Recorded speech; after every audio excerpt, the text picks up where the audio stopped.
Hello world, this is Zan playing LA Erytheia in the Dominions 5 game Crime and Punishment.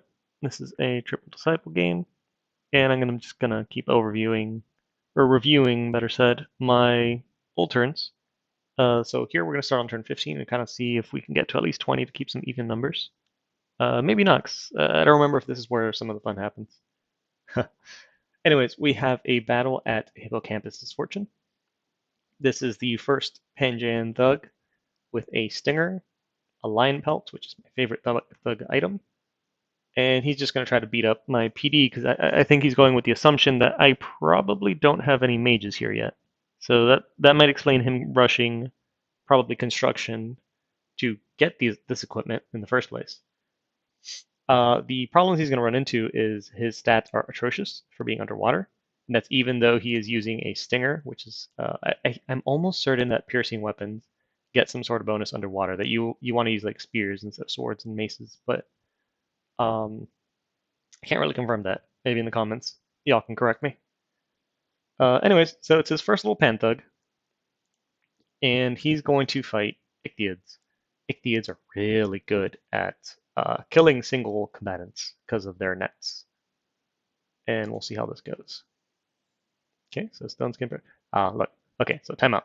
He's casting Enlarge because he knows. I mean, one, it's going to help his regeneration, but because he knows nets are shenanigans.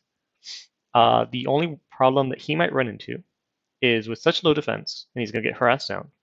He doesn't have a vine shoot or something. All of them are going to be swinging into him, and although 24 armor is actually kind of good, it's not enough to survive that many spears. Especially, I'm almost certain that getting netted means you're going to get crit more. Okay, so here we have first contact. They're throwing their nets, but it's hard to land one because he's size 4, and there, one hits. So we'll see. So they have to do strength plus DRN versus 20, which should be easy for him. Yeah, he's at 19 plus a roll, so I think he's guaranteed to win it. But he's almost dead already. Let's see, probably got crit. Yep, armor defeating hit, protection reduced by 5, so he's down to 14 armor. And then he rolled very low, and my dude rolled very high, so it was actually a very unlucky hit. Okay, and that was another big hit there for 13. Now these slow guys are showing up, and it's just they're all just going to be they have high morale, and they're all just going to swing these stone spears. They have high morale because it's going to be friendly Dominion. Oh, it's hostile Dominion. Never mind, because it's going to be their home province. They were recruited here because, well, the PD. Um, and then the Erytheian commander is just a good leader. This guy. He's netted again. Takes it off immediately. Kills one dude, and then more spear hits. Let's see. Oh, and he books it. With 5 health, he's not surrounded. I think he's going to make it. Yeah. Yep. He's home free. Okay, so he's going to come back for seconds. No afflictions, right? And if he did, he'd probably just recuperate from them. Okay, that's unfortunate. Okay, we have some battles with Raga and Man. So the best boy goes out to fight with his limp and encounters. Okay, so whenever I talk about like Hellbless Raga kicking your butt, I think I said out this is on turn 15. This is what you don't want to see on turn 15. This many Zoyedins is an absurd gold investment by him because it won't show here, it'll show on the other screen. They're about 135, 140 gold each. And we have 3, 7, 21, 24, 25, 25-ish of them. So this is an absurd gold investment, but this is probably going to beat up with these stats, these plus, yeah. This will probably beat up whatever army you might have by turn 15.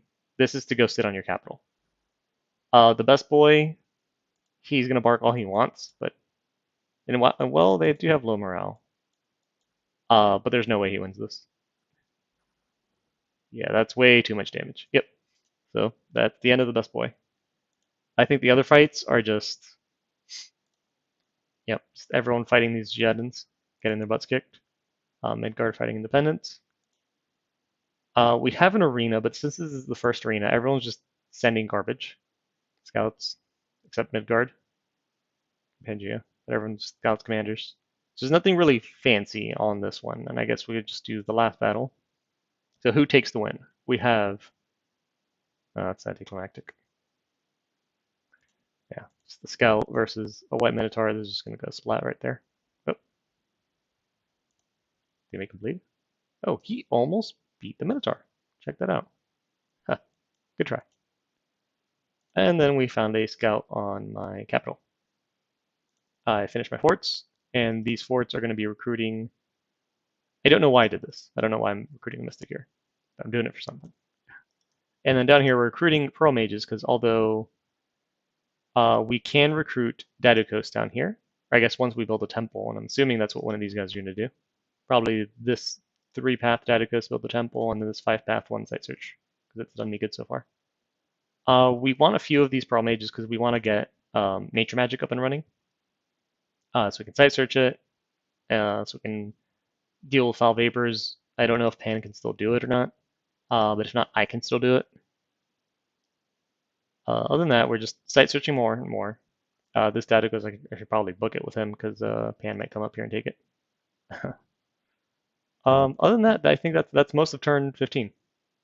Not the most eventful turn, but it still took me forever to go over. All right, let's move on to 16. Okay, turn 16. We have another battle in Gehenom, just PD. Battle in Agraria, where I get my butt kicked. Let's see why. Oh, yes. Okay. This is where I promise I'm good at this game sometimes, guys. I don't know why this happens. These idiots should be shooting already. Because I'm like, okay, they have short range. This is fine. This is no longer fine. They should, like, I don't know what happened here.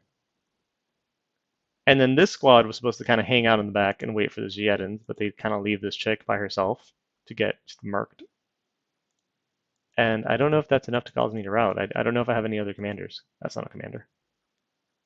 Yeah, there you go. Routed. Jeez. So yeah, this is not my best showing. I don't know. My crossbowmen decided they wanted to go into melee. My commander got murked by Zietans. These immortal guys are just. This is what they're good for. They're just not dying. There you go. And then the crossbows get into close range. That's what they're good for. So I lost 9 of them. I lost a ton of crossbows.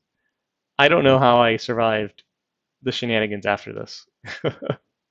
This was pretty bad. If I was Raga, I would have capitalized so hard on that. Down here we have Man. He's still trying to expand even though we're under attack, and getting his commander shot by arrows or something. And Midgard expanding properly, and some gems. So Agraria, the fight that is going on is here. I guess maybe he saw these giants and my troops, and he's like, okay, there's going to be resistance if I go up this way, and maybe he goes somewhere else. I don't quite remember what I end up doing here. Huh. I guess I'm going hard for that thaumaturgy because I have crazy research. Shoot. So yeah, I don't know. The Raga does not push his advantage on me here. Maybe he collapses down on Man and Gath, who's sieging that fort. Let's find out what actually happened on turn 17. Okay. Bunch of battles in which I don't participate, but I do find a main gauche of parrying, which is great for super combatants early on when you got nothing else. And I found a scout. All right. Okay, so this is Gath attacking Raga in Agraria, the same province. He fights PD and 2 Zietans. And he has his own Gibberers here. Oh, I think we missed it, but I think the Zietans died. Yep. So one just landed near the Gibbers and just got smashed. Okay, and the rest should be easy pickings. Oh, another one lands. He's just 1v1ing the Gibbers that are not blessed for some reason. I don't know if there's a commander in this deck. There is, but I guess he's not holy. Okay, that's a death sentence though. Oh yeah. All right, so it's dirty, but he managed to win by the sheer fact that giants are pretty good at fighting things. We have another battle at the Landris scene where he fights PD and wins. A big battle here between some of these Jetins versus Man. Okay, will the wardens be blessed? They will be blessed. All right, so this is, check it out. They got 24, 26. Pretty average. I mean, the normal stats they get. We're just adding here some bark skin and some resistances to cover the fire resistant penalty that bark skin gives you to give them some beefy armor. If the greatsword hits, that's a lot of damage. If the crossbow hits, it's a lot of damage because it's armor piercing. Okay, they're kind of just hanging in the back on hold and fire, I'm assuming. Or hold and attack, maybe. It's hold and fire. Okay. And here come the Zietans and just get shot up by those crossbows. But it depends on where the commander is. Okay, kind of here in the back by himself. It sounds like there's an elemental out in the field. Oh yeah, and that'll be a problem because we don't have magic weapons. Oh, unless it just gets whacked before contract. Oh, but there goes the commander. And without the commander, yep, that's all she wrote. Common theme, we're forgetting to protect our commanders against the shenanigans of these Zayedans. It helps that they're kind of delayed. Like the hold and attack starts a little bit before these guys land. Like it kind of completes. They use up all their movement points. The people on hold and attack use up all of their movement points, and then the Zayedans land in the back row. Which is kind of bad. Kind of bad for us, really. Okay, and then Gath moves into the same province and also gets his butt kicked. But hey, look, each of these Zayedans that we kill is something. It's something, because they're each 145 gold. So it's not worth losing, 20 wardens and all that, but every little bit counts when you're fighting Raga. And geez, he just has more. And here's a big squad of mermen ready to come fight me underwater. I guess, yeah, because there's a merman village here, so he's recruiting all of those to come siege down my fort. Because if you could take the PD with a thug, you still need these, Ichthyids, these mermen, to actually break the fortification. And right now, I think I'm still debating on whether I want to spend the gold to upgrade this to a castle. It would pay itself off insanely fast. Not to mention being harder to take over.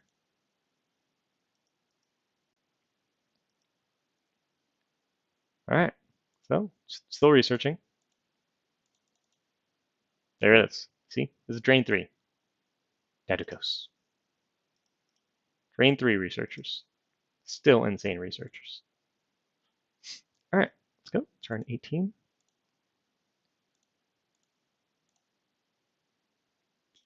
Find another magic site. Starlit Pond. I think that's Astral. Sweet. A battle in Gath itself. It's just a scout. Another fight in my lake. The Pan is back. He brings more equipment. Significantly more equipment.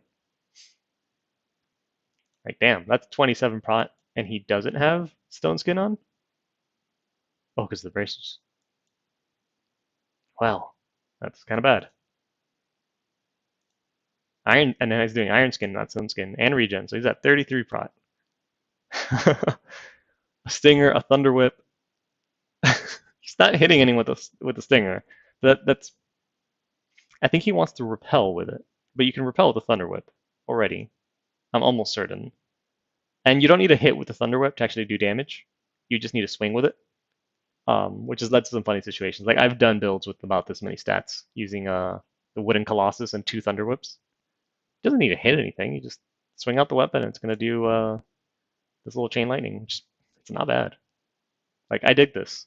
The minor problem. I get this is so far ago. I really can't remember, how some of these fights play out. The problem I see with this Thunder Whip is it gives shock resistance 5, and he cast Iron Skin, which takes off 5 shock resistance. So there's a very good chance that he chain shocks himself. And if you're stunned, I think you have a higher chance of getting crit.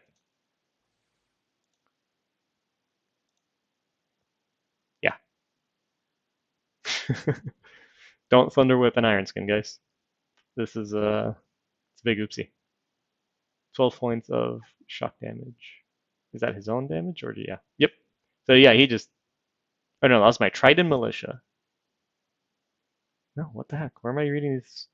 Yeah, then it just must be this 12 is his own lightning strike, turning around and hitting him. Now he's gonna get surrounded. And the Trident Militia, they don't. Oh, they do hit harder than the Ichthyeids, and then they do have the poison. Although he does have 5 poison resistance naturally. Do I win this? I hope my guys don't rout. He'll shock himself to death eventually, but my guys might rout way before then. Okay, some good hits. Because even though he has 33 prot, these are some beefy hits. These are some good rolls. But I guess when you have this many people rolling, it's bound to have situations where they roll high and he rolls badly. They're critting a lot because he has very high fatigue, 0 defense. So every single one of these hits is landing.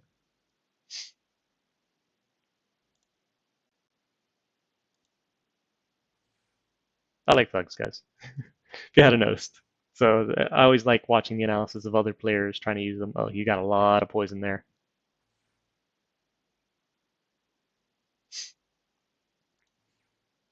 Oh, that was another big hit for 12. His poison is stacking up. And the poison won't do too much on its own. But the main thing it's going to start doing is kind of counteracting his regen. Oh, and here he is routing and finishes it off by shocking himself. I think if he didn't have the Thunder Whip, I might have lost. There's a chance, but he was taking a bit of damage. All right, so good try, Sack Knight. Thank you for the items. Okay, we have another attempt to fight Ziyedins, and we find none. I hope this works better in my favor. Or I have this kind of squad. So I was saying, if you have your group like these crossbows on hold and attack, the Ziyedins will be landing about now. And then they go to mages. Okay, I don't know what's going on with these guys trying to melee things. This is the worst trade deal. They shouldn't be doing this. I don't remember what was happening there. This is what I want. I want these guys to melee things, and the crossbowmen are good. I promise you, crossbowmen are good. Oh my god. And they just get earth melted. Oh my god. I don't know how I survived this game. Look at this. Just losing all my crossbowmen left and right to dump things. Alright, so this is what happens. So we're on turn 18. This is what happens on turn 18 when you border Raga. This big stack says, that's a nice capital you have there. I don't know why these guys are running forward by themselves. Maybe because it's stupid. I don't know. But yeah, it's turn 18. Just a bunch of Ziyedins come and say, hello, that's a nice capital you have there. We need its gold to pay for more Ziyedins. That's the normal gameplay loop when you border a really blessed Raga. That's very unfortunate. Okay. And then here, okay, so I guess this deal didn't translate to Discord. This is a little diplomacy play here. So obviously Pan wants to just walk up to me and fight. It's kind of go find me through here, and then Raga can go do man. But it's just kind of one province connection, and Joman had this great idea. He's like, listen, give me these 2 provinces. Like, give me your Lake province. This is what I want from you. Give me that Lake province, because Yeoman then he's going to build his thing and get his little dragon guys. So he's going to walk in here with enough of these forces to maybe win a bump. But more importantly, he's going to come take my lake. Check out this bless. Does he bless him? Or he doesn't need to bless him. Check out the bless. Water breathing. I don't even know if the rest matters. Yeah. Magic resistance and water breathing. That's it. Just get underwater. And so I'm giving him this province. I probably warned him there's 10 PD. This is what you can expect. He's going to get down here to his dragons. But the most important thing is he's going to now block the natural land access of Pangea to me. So if Pangea wants to fight me, he can keep trying to take this little fort. It's going well for him. Or he can walk all through Raga. So that's probably not going to work, and I think it's well worth just selling these 2 provinces off. All right, there's another battle where Gaff attack Raga and gets his ass kicked again. It is not looking good for us, but I promise you, we do well. We're on turn 18. We're at about 20 minutes. I should end it here, but let's just see if we can burn through and at least end on 20 or 19, maybe.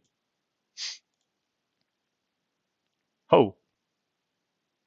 Okay, so this is him giving me some payment. That was part of the deal. I researched a bunch of magic. And Marignon introduces himself.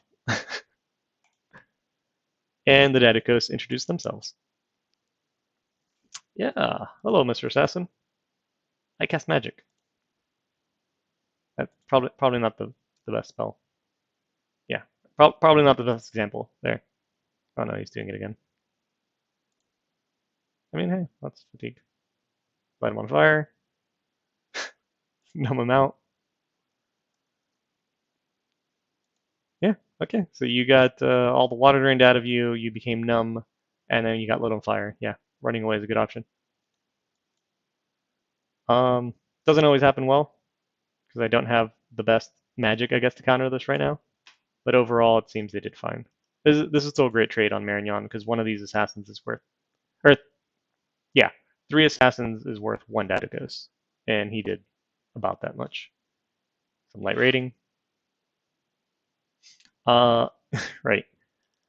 Just to be more of a miserable bum, I saw that he had a temple here, so it's kind of ran up, almost failed completely. Cause I'm using these thyrophorites, which, as you saw, they're not the best of units. Probably routed by the end of this. But yeah, just come in here and raid his temple and get a 300 gold out of it.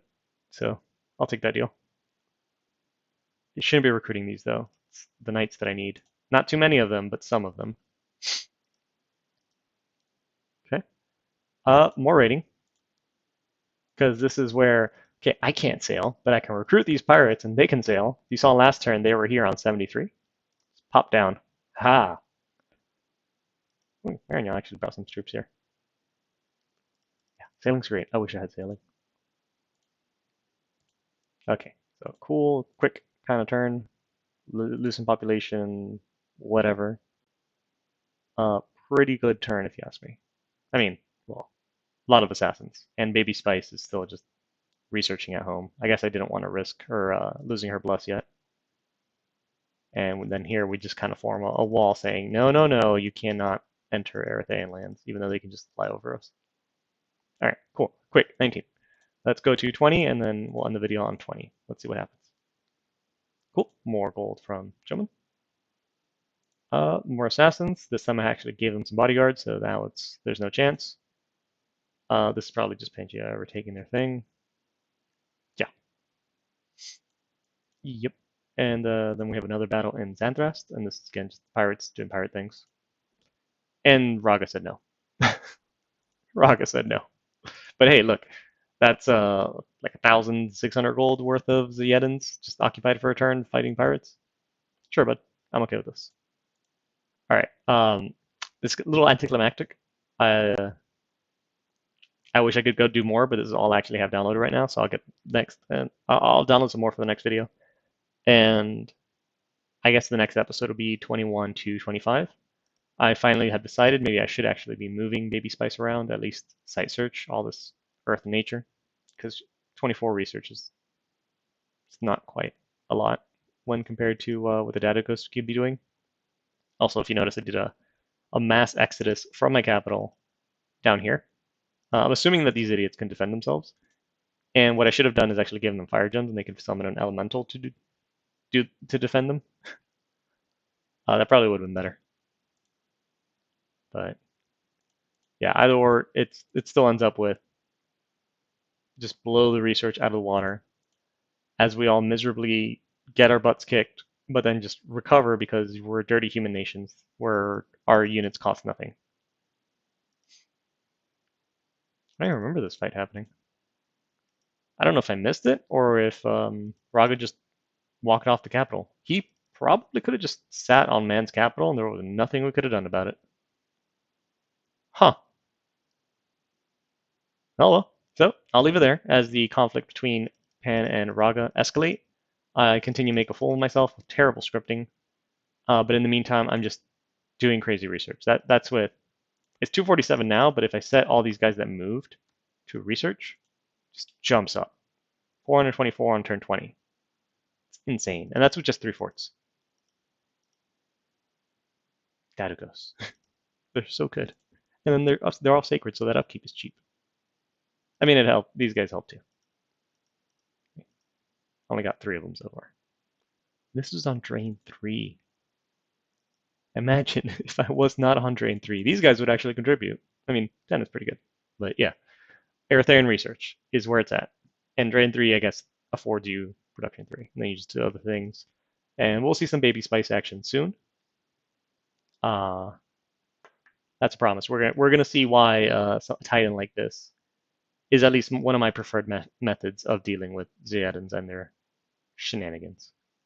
Other than that, I hope I start scripting better and stop making a fool of myself for YouTube, because I promise this is a good series. Or not that it's a good series, it might be, it might not be, it's your opinion, but there's some pretty cool battles later on. And with that, I'll see you next time on turn 21.